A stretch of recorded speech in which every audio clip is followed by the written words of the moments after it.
Hey everybody! I know it's a little before noon, but I wanted to get set up and make sure sound was working and all of that before I got started. I decided to do it at noon because there's a whole bunch of renovations that are going on in my community. So I'm hoping that everyone goes to lunch so that you don't hear pounding in the background. And I love being out here in the wooded area just behind my place anyway. So the reason why I have decided to do this post is, as the title says, it's my why. So the reason why I do what I do in my personal life as well as in my business. And I just wanted to share a bit of my journey with everyone. I try to do a vulnerable post every 6 months-ish, and the general part of the story rings true all the way through because, I mean, my story hasn't changed.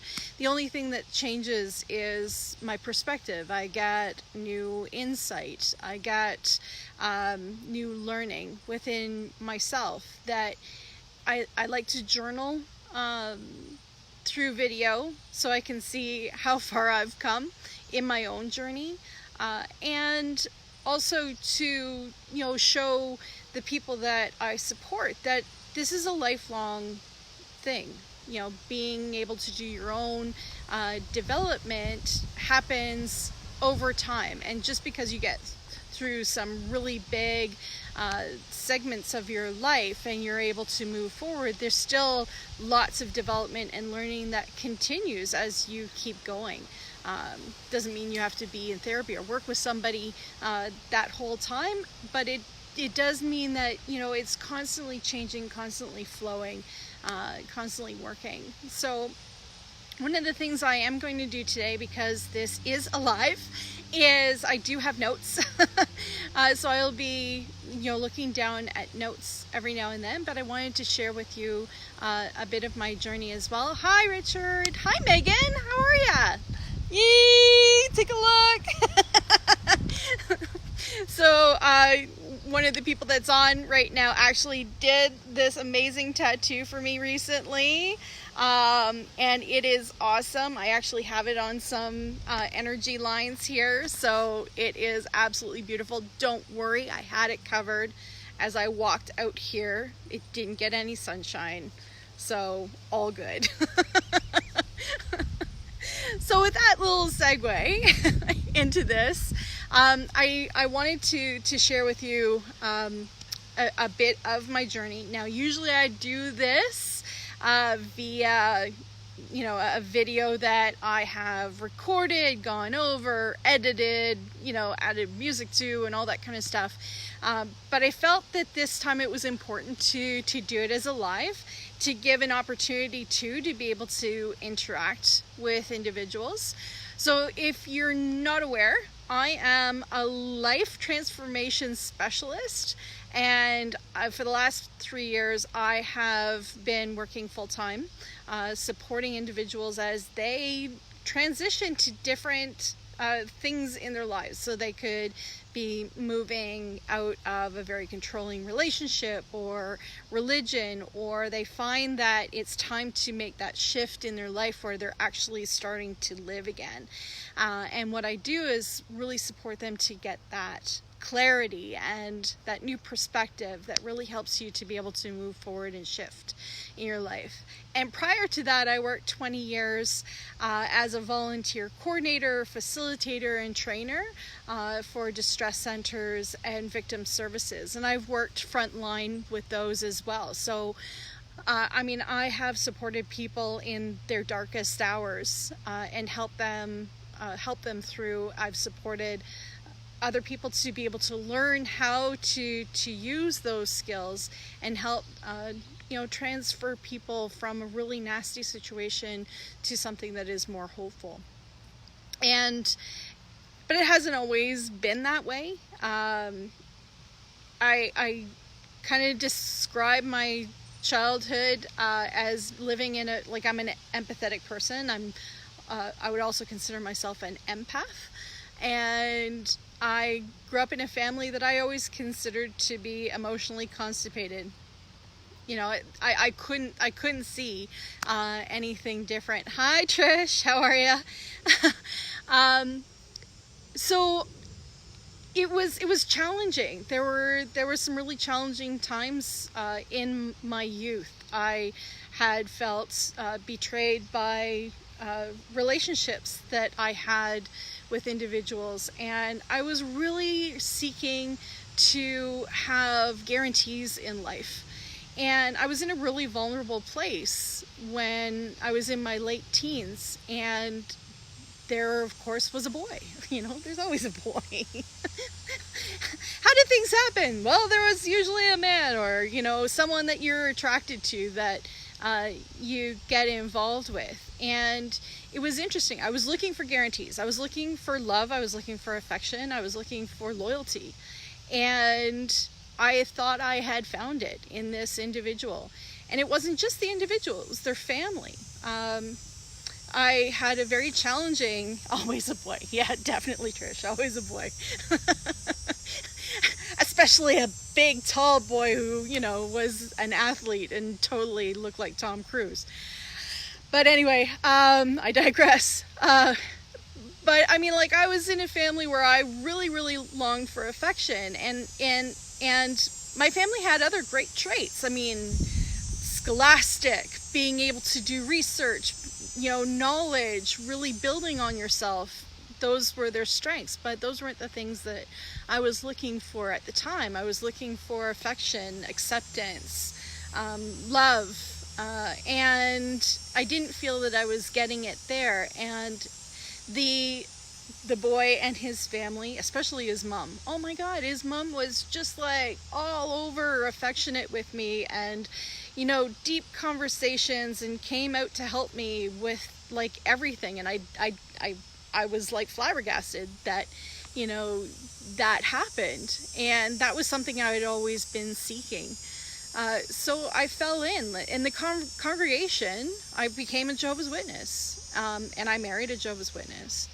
And the congregation was loving in the beginning. I mean, they were just all over, just around you, giving you hugs, always asking you how you were. All these things I had been seeking. And I thought this was my shiny jewel. I thought this was the answer to what I had been looking for. And I know some of you are like, oh boy, you know, don't get involved. And as you can imagine, that shiny jewel actually just turned into being polished glass. And, you know, I was married, I had got baptized, I had had a child, and suddenly I was starting to notice how much I had given up. Because becoming a Jehovah's Witness, you have to basically step away from everything that was important to you before. You step away from everything that is quote unquote worldly. So I stepped away from my family of origin. I stepped away from my former friends. I stepped away from everything and was totally encompassed by the community. And, you know, for people who know me, Trish is one of them. I like to answer. I like to get involved. I like to, you know, always be doing research and adding pieces to the conversation. In some cases, I like to control the conversation. Don't talk. And I found that was not acceptable within the organization. And at one point, or at a lot of points, at a lot of points, my husband was struggling with a lot of things. And you know, at the time, you know, I had blamed him for that, and even up to 5 years ago or 2 years ago, I blamed him for that. But I'm noticing now more that it was how things were within the organization. It was how you were brought up. It was how you were groomed within it. And, you know, we were both victims of that. And when I was trying to get help for him, when I was trying to get help for our family, I was accused of outstepping my authority, of outstepping my, I was supposed to be more submissive. And this is a challenge. I'm not very good at submissive. I like to have a voice. And when I asked for help and when I talked about it, I was basically shot down in so many different ways. And other people that I cared about were affected by it as well.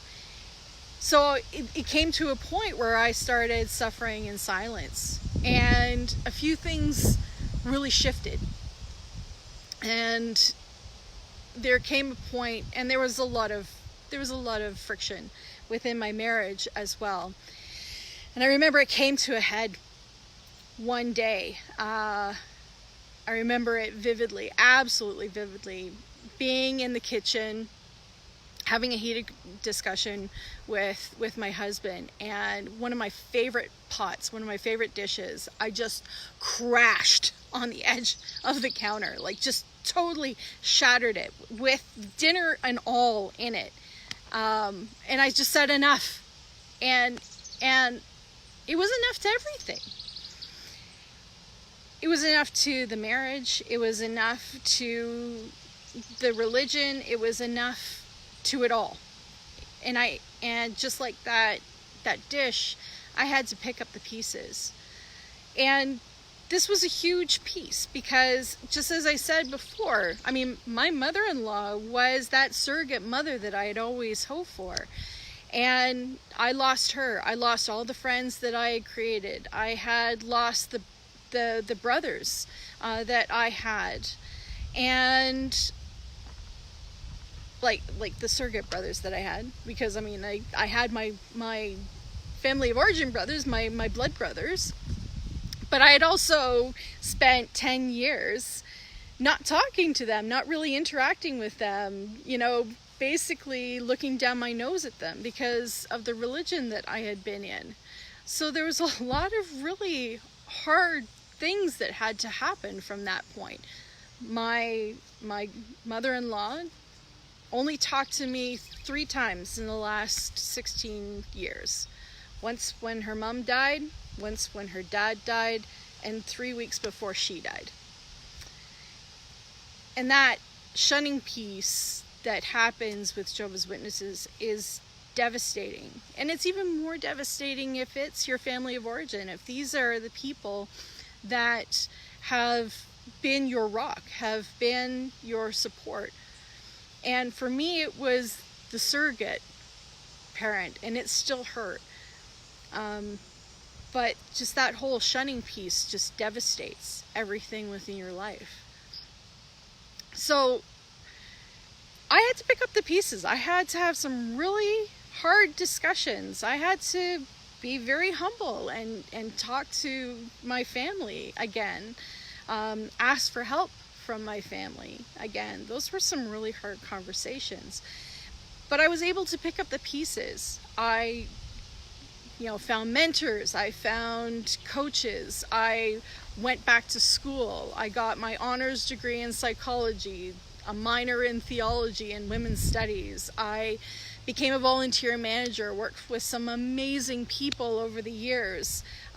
Not only just the volunteers that I worked with, but also the people that I gained relationships with over the phone. I mean, as a volunteer coordinator, as a manager of a distress center, I was responsible with connecting with individuals who were on the phone, who were having a challenging time, and the volunteers would ask if they could speak with me. So there's some great things that I was able to do afterwards, and now I am a life transformation specialist. I have my ACC, Associate Certified Coaching certification with the International Coaching Federation. So I'm able to coach all over the world and connect with some more amazing people to help them to really step in to their authentic lives. And that is such an amazing honor. But one thing that I noticed, and this is something that I noticed more recently, was a pattern that I had followed in life. And it was, through my own coaching with my own business coach that I was able to see this. And it's that pattern of, you will always accept what you feel worthy of.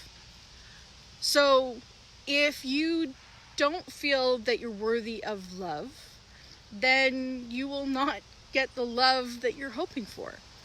If you feel worthy of love, then you will only accept the love that you feel worthy of. So this was like an eye-opener for me.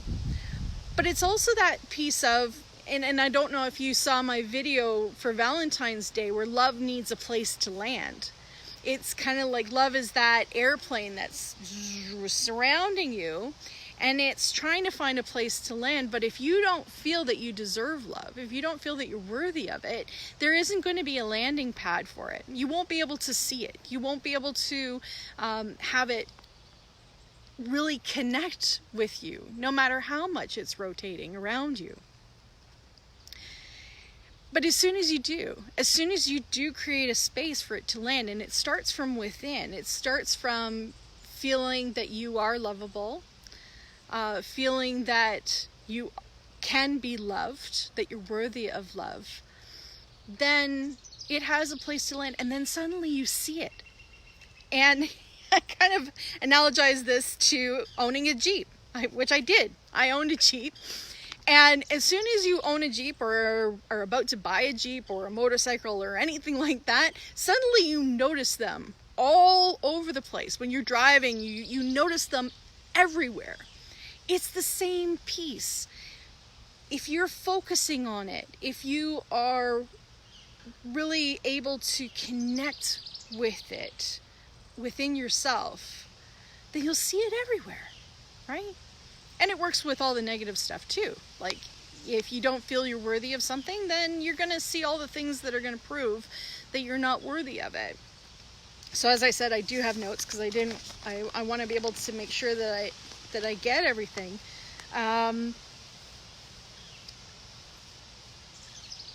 Seeing things with a new perspective, being able to get that clarity, really connecting with the stuff within, makes a huge difference, an absolutely enormous difference. And it's amazing how things shift with that. And that's the whole reason why I became a life coach. That's the whole reason I got into being a life transformation specialist, because encouraging people to find that landing strip for feeling worthy of respect, feeling worthy of love, feeling worthy of affection, all of those things are so important, because once you have them, then you can fly and do anything, right?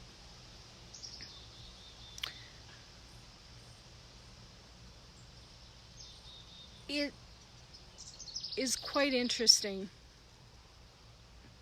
because even within my own life, of course, I mean, it's a whole progression, right? You don't notice these things until you notice them yourself too. If you set boundaries, you're showing love. Love for yourself and love for the people around you, right? If you're teaching them how to treat you, it makes a huge difference in the world. And if they don't like it, and if it offends them, then it's loving in the sense that you're not being a fake person to them. You're being authentic. So anyway, back to this. Yep, got that. Cool. All right. So I mean, my my whole journey with that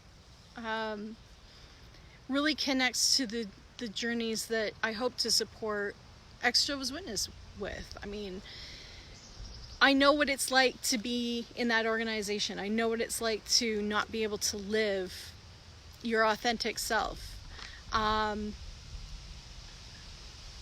Yes, I didn't grow up in it, but I did experience what shunning was like, and I did feel that sting of it. To not be able to go to a person that you totally respect's funeral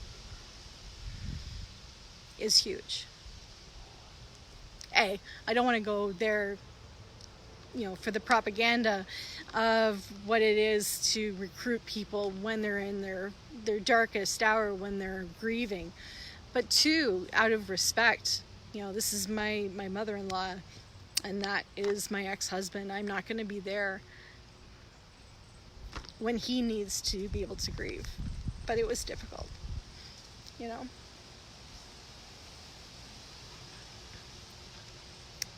And there's the vulnerability, right? Because I could edit this out. Anyway, so I do feel the sting of it. I do feel the sting of what it's like to be shunned with that. I do understand what has happened in there. Hi, Jocelyn. How are you?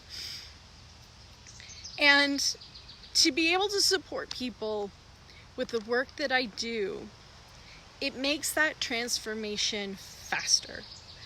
It took me 15 years to recover from 10 years of being a Jehovah's Witness. And I find that flabbergasting. As soon as I got into coaching, and as soon as I was able to get the support through that, things shifted so quickly. I mean, so quickly. You couldn't believe it. Like, I did therapy. I did the whole 9 yards with that, but I made more progress in, a year of my coach training than I did in 10 years of going to therapy. So I wanted to be able to share that experience and expertise and, just life traits with other people as they're making their transition. And it's funny because people ask me, well, do you only work with ex-Jehovah's Witnesses? And I'm going, absolutely not. I work with anyone who wants to transform their life. And with that, right now I want to be able to offer some special opportunities to individuals who want to be able to make those first steps in the transitions in their life, in their own transformations. So I'm offering only six opportunities for individuals who want to start their transformation. You can private message me to find out more information about these 6 spots. I will only be offering them until the 17th of August. So you need to connect with me before that. So if you are watching this in the rerun or in the recording, please put up, a meme of an animal or something. If you're watching this live, just put up a heart. And feel free to share this with other people, because I want to be able to give this opportunity to the 6 people so that they can really start moving forward right now with that. And I'm really excited to be able to share my experience and expertise, whether you are an ex-Jehovah's Witness moving forward in your life, or if you're an individual who is just tired of being stuck and wants to be able to move forward and have that authentic life that they're looking for. And one of my taglines is, I really want everyone to, and I believe everyone can live strong and authentic lives. And I'm here to be able to support you to be able to do that. So for the people who are watching, hi Monique, hi Deanna, hi Megan, hi Jocelyn. If if you have any questions right now, I'm willing to open it up. Thanks, Deanna. And I love having, you people say that I'm amazing. I really do enjoy the work that I do. I really am passionate about supporting people. Yeah, I do put a lot of memes out there and, just have a lot to offer individuals. But again, if you have any questions right now, I'm willing to stay on the live to answer any of those questions that you may have right now.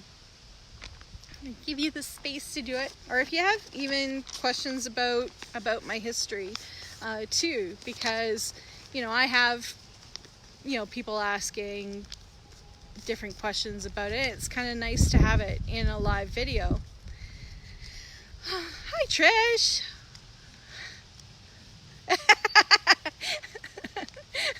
Yeah, the voice doesn't change. It was funny, Trish. I was actually having a conversation with somebody that was considered one of my daughter's uncles, and this was in my Jehovah's Witness days. And I had said, it's Libby Pease, and of course he didn't know me as Libby Pease. I mean, that's a new creation. That's the last 5 years that I have been Libby Pease. Before that, I was somebody else. I went by Liz Rutan. And when I said the name, it was like, it was foreign. It was like, I don't even know who that person is anymore. I am totally transformed from who that was. And even Liz Pease, I mean, it wasn't that long ago. I mean, yes, back in high school and stuff, I went by that. But there has been so many transformations and stuff. I mean, can you even imagine, Trish, me having tattoos all over my body? Getting into the woohoo stuff that I do. Like I do believe in universe and energies and all of that kind of stuff, and that you connect with people for a reason, and you connect with people at a certain time for a reason. So those are things that are really important to me. Oh, thank you, Jocelyn. Yes, I do really enjoy working with the coaching that I do. Just to let you know, I have my coaching style is Ericksonian. So there's 5 main concepts of that. First of all, you're not broken, you're okay, right? Second of all is change will happen, so you might as well be an instigator of that change. You always make the best decisions possible with the resources that you have. There's always a positive intention behind all behaviors. So even if it's like an annoying habit or whatever, there's always a positive intention around it. And also the last one and most important one is you have the resources within yourself. So I'm not here to fix people. That's why I give the name of life transformation, right? I am here to support you in your transformation. You have all the answers and the resources. What I do is I support you to be able to open those doors. Ask the questions that change that perspective and really help you to think and think in a slightly different way. Okay, so Trish, if you're looking for your next tattoo, talk to my daughter. She did this one. Right? She is now a tattoo artist. Woo! But talk to her. She does some amazing work, and she'll make some custom designs for you. She's actually on this Facebook Live right now, I'm pretty sure. Wave Megan if you're still here. Or I can connect you with her afterwards. It's just a little small trek to Kitchener if you want it done, but pretty awesome. I mean, I have to put the promotion out there for her too. She's amazing. Grandma Young. Grandma Young will be shocked. I love this. I love it. Yes, I do remember Grandma Young. Oh, that's awesome. Yeah, no, I'll definitely, Trish, I'll definitely have you connect with her. I'll send you her contact information so that you can connect with her. And she's lovely to work with. Very, very, very good energy and all that kind of stuff. Of course, I'm her mom, so awesome. All right, so thank you so much, everyone, for being on this Facebook Live with me. Please feel free to share this. I will send a link, a special link, for anyone who is interested. Thanks, Trish.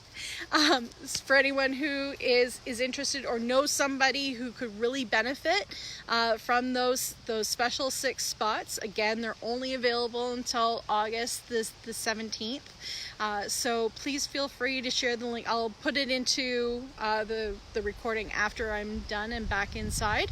And if you're interested yourself, of course, be one of the 6.